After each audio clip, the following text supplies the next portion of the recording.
Welcome, guys. It's 25 to 3, and I have been checking the Carlton. I'll give it another check now while I'm doing this this video. And I don't know if and I've checked the website, and I don't know if I'm missing anything here, but there has been no official announcement made for the news that Mitch Cleary reported on Friday evening at around about 6:30, which caught me by shock, and I'm sure by most supporters by shock, absolute shock. We didn't see this one coming. And I've got no doubt. I mean, Mitch Cleary is one of the best in the business. He really is. In fact, I think he is the premier sports reporter in the caper. Maybe there's a few little things from the 2-year deal that need to be nutted out. I'm not quite sure, but the exclusive was, and when this tweet from Mitch came through, I had to check it twice. I had to check whether it was Mitch Cleary's, someone was put up a fake account, but it wasn't. It was Mitch Cleary's Twitter account. And Orazio Fantasia is committed to Carlton on a 2-year deal. He'll join as a delisted free agent. The 28-year-old reunites with Michael Voss, his one-time Port Adelaide assistant coach. That came through at 6:30 p.m. on Friday night from Mitch Cleary. And it did floor me. It really did floor me. A couple of reasons why. I think part of it was the fact there would be no rumours or any inkling at all, or talk or leaks, which is a good thing. I think this is a good thing, although we haven't heard anything from the club, but the best journos in the caper will get hold of something like this. But there was no rumours or anything regarding this during the trade period or beforehand or even in the last week and a half. It just came bang on Friday that he's been signed. And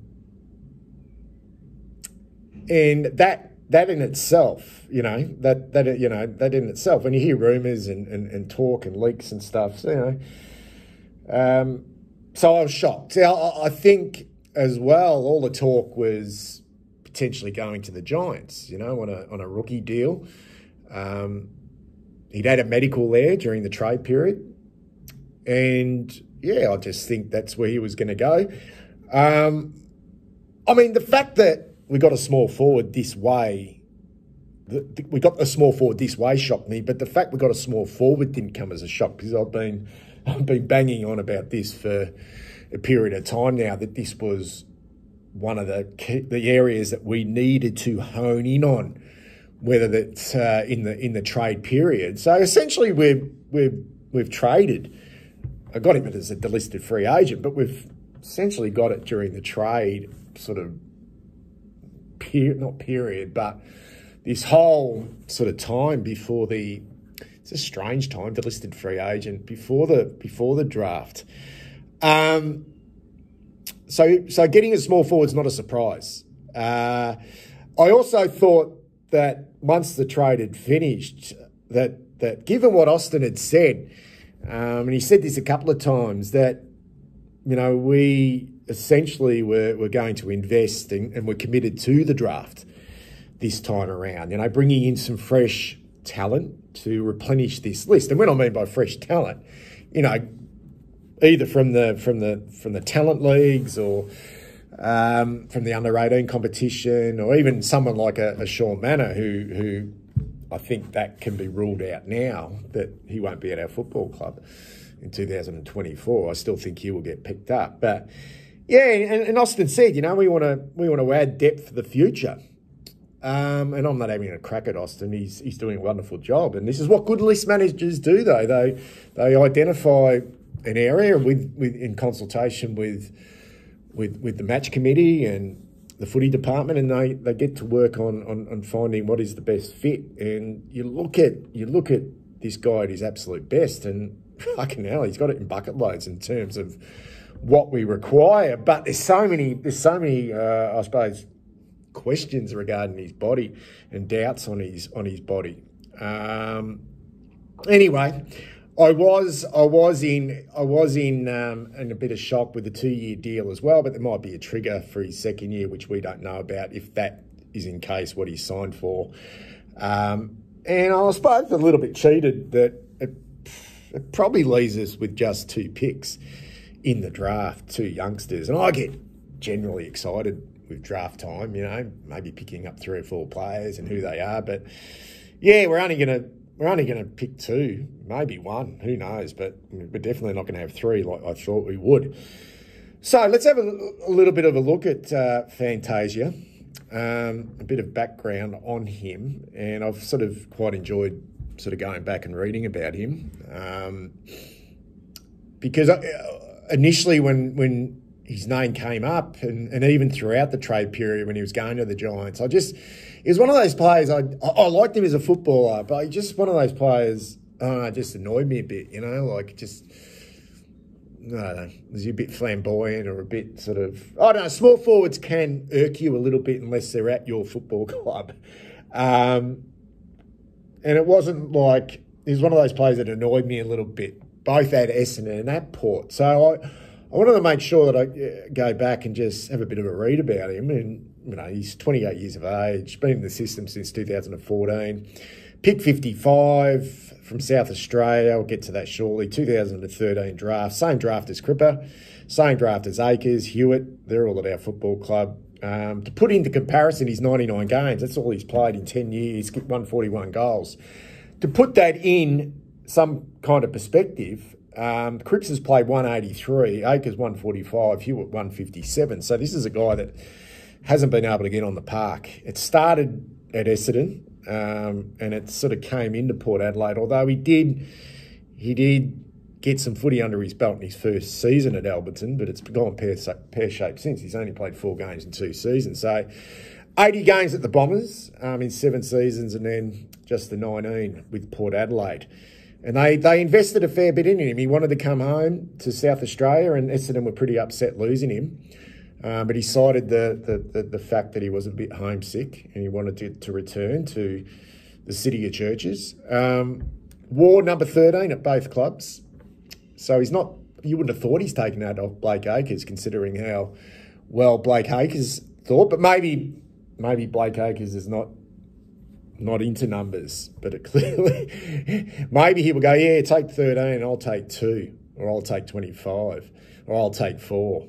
But if Blake Acres doesn't want to give that up, there's a bit of synergy there. He's actually from Norwood, recruited from Norwood, Orazio Fantasia. In fact, he made his debut in the seniors for Norwood when he was 15 years old in the sample. 15 years old, and he's only a light fella. And then he played in a grand final, a winning grand final for Norwood. Are they called the Red Legs? I think they are, in 2013. And in that grand final was Darren Pfeiffer. Now, Darren Pfeiffer played 7 games for us in 2 seasons. He was a bit of a battler. But Darren Pfeiffer also played in that premiership, a lot older, obviously, than Fantasia. Now, Darren Pfeiffer, when he played at the Blues, wore number 36, now vacated by Josh Honey. So maybe Fantasia can just slip into the number 36, which is a really good number at our club, the great Mark McClure. Or he could take the number 34, which has been vacated by Sam Philp, and that was worn previously by Nick Dygan, who was recruited to us from Norwood. So there's a bit of synergy in our connection with the Norwood Football Club. He's kicked his best season was 39 goals for the Bombers in 2017, and at that stage he was one of the premier, although not an Australian, he was one of the premier small forwards in the competition, or he was going that way. He was going that way. He's an extremely good player, and speak to all Essendon supporters. They were fucking spewing he left, and then he started to run into a few injuries in his last season at the Bombers. And then when he came to Port, he played the 15 games and kicked 28 goals. Now, if he plays 15 games for us and kicks 28 goals, that's a good get. That's a good get. We've got to get him on the park. He kicked a bag of 4 not that long ago in a qualifying final against Geelong. The week before, he actually kicked 3 against us, that round 22 game at Adelaide Oval where they absolutely spanked us. It was Mark Murphy's 300th game. That was the year that Michael Voss, that was his last year at Port Adelaide before he came out senior coach, and he was the assistant at Port Adelaide. So there's that connection there between Fantasia and Michael Voss. The injuries doing, they've been pretty consistent throughout his whole career, given like he's only played the 99 games. It was more soft tissue, hammies and calves at the Bombers. And then since he's been at Port Adelaide, he's had both knees operated on, plus a lot of quad injuries. And the quads are the ones that have been really affecting him over the last 12 months. And one of the reasons why he couldn't get on the park this year, although he did play some football this year, and he did play a number of games at SANFL level as well. And he also was, he was pretty confident he was getting his body right just before the finals. I'll get to that shortly.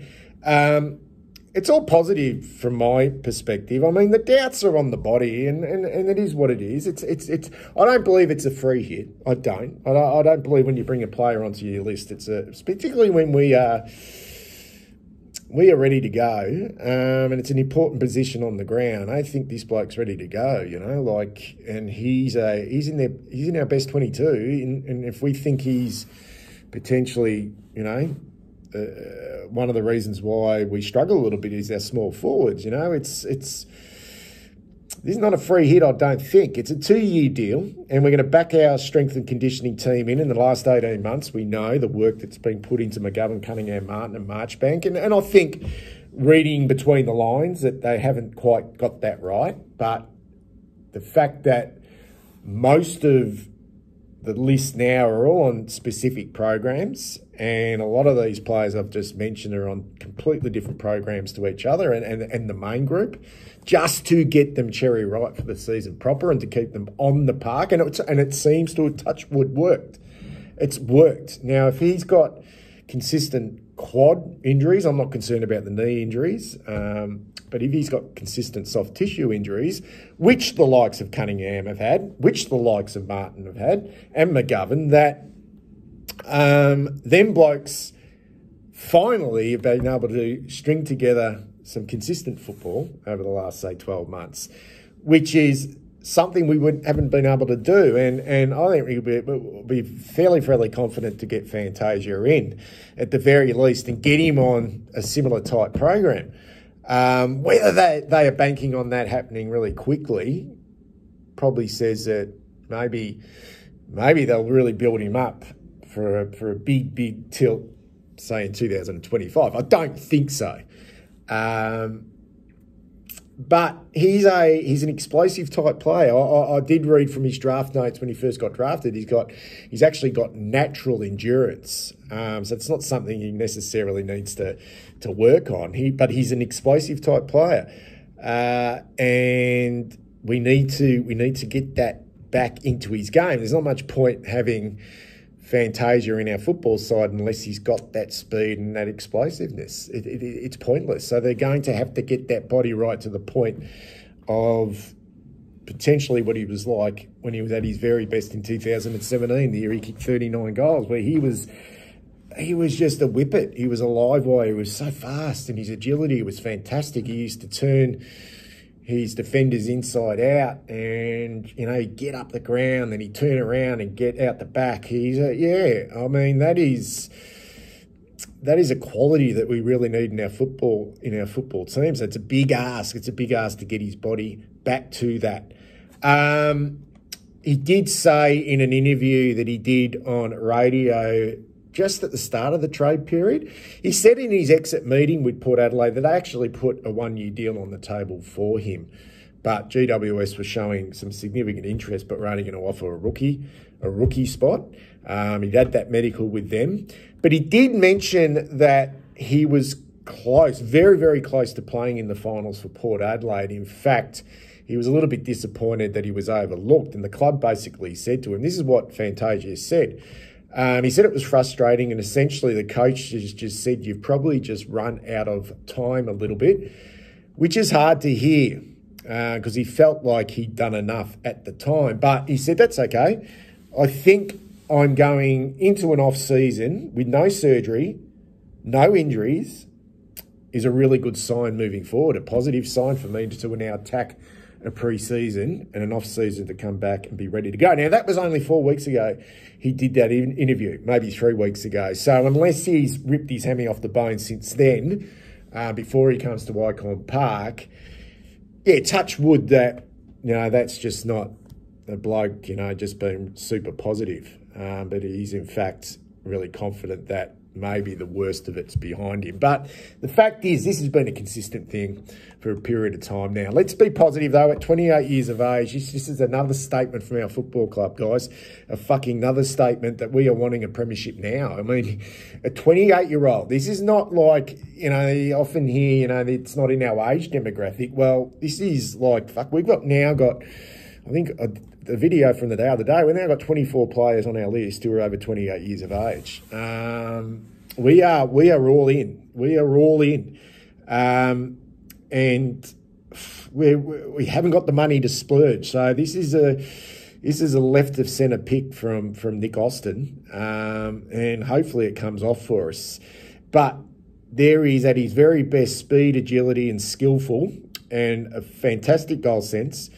Better than any other small forward we've got at his very best, apart from potentially Motlop, and something we really lack. And I read as well that I sort of vaguely remember this in his last year at Essendon in 221, I think it was, or 220, that he was playing a little bit across half back, which shows some flexibility. But he's not coming to our football club to play across half back. He has, and ask any Essendon and Port Adelaide supporter, and we watch him as opposition fans, and he's done a number on a lot of clubs. He has that ability to make something out of nothing. Changes games in a blink of an eye. I don't think defensively he's fantastic. He's not poor. It's not that I think his best aspect really is his ability to kick a sausage roll and be super, super dangerous. We've got those other hard-working sort of small forwards who can work really hard and lock that ball inside our front half. And I think at his absolute best, he's in front of Motlop, Durden, Owies and Fogarty. And just see it this way as well. We had to, from a depth perspective, and I don't see him as depth. I'm not a 28-year-old. I'm not bringing a 28-year-old to play in the fucking VFL. He's just not. So he's best 22. But he comes in, I suppose, for the departed Josh Honey, who it just never worked out. I think the Voss connection's really good. I think what it says is that Voss has identified him with the strength and conditioning team and Nick Austin and said, this guy's got a fantastic attitude. And then just doing a lot more sort of double checking on him. He's won a Best Clubman. He's won a Best Clubman and a Best Team Member award, both at Essendon. I mean, it doesn't sort of, I don't know, small forwards are usually a little bit flamboyant and a little bit goal hungry, and you don't usually get small forwards winning Best Clubmans and Best Team Member awards. But I think that's a great sign. And also a tweet from former Port Adelaide skipper Travis Boak. Just after the news had been announced from Mitch Cleary, he retweeted that post from Mitch Cleary, and this is what Travis Boak said about the news of Orazio Fantasia coming to the Carlton Football Club. He said, plenty left yet. Go get it, brother. I just look at all these things, guys, and it just comes across as this bloke's a really valued team member and a really hard worker, and he's just been a little bit down on his luck with his body. And as I said before, I don't see it as a free hit. I see this as fuck, the club are going all out and getting him in to have an immediate impact. We've identified a 28-year-old to come in a specific position on the ground that we have considerable question marks still. I'm not saying that Durden and Motlop and Owies can't get the job done. I just feel that our club believes that we need something a little bit more dynamic there. So it's a big yes for me. It's a big yes for me. with Orazio Fantasia, and fuck Jesus Christ, fuck Jesus, it'd be good if we can get him on the park. This boy can play. He can really play. But that is the big question mark. Tell me what you think in the comments below. Speak soon. Take care. Give us a like. Give us a subscribe. See you soon.